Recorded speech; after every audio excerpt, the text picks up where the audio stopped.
भारतीय अदाकारा अरुष रूटीला ने 3 मिनट परफॉर्मेंस का करोड़ों में मुआवजा लेकर सबको हैरान कर दिया। भारतीय अदाकारा अरुष रूटीला इन दिनों अपनी हाल ही में रिलीज होने वाली फिल्म डाकू महाराज के लिए सुर्खियों में हैं। ताहम अब उनकी फिल्म में 3 मिनट की परफॉर्मेंस के मुआवजे से मुताल्लिक तफसीलात भी सामने आ गई हैं। भारतीय मीडिया ने बताया कि अरुष ने नंदमूरी बालाकृष्णा की एक्शन से भरपूर तफरीही फिल्म में अपनी 3 मिनट की परफॉर्मेंस के लिए 3 करोड़ रुपए लिए हैं।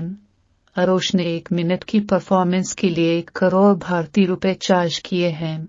3 मिनट के 3 करोड़ बतौर मुआवजा अदाकारा को अदा किया गया है। याद रहे कि अदाकारा के मजमूई असासों की मालियत तकरीबन 236 करोड़ रुपए है, जिसमें उन्होंने बतौर इन्फ्लुएंसर शोहरत की वजह से काफी कमाई की।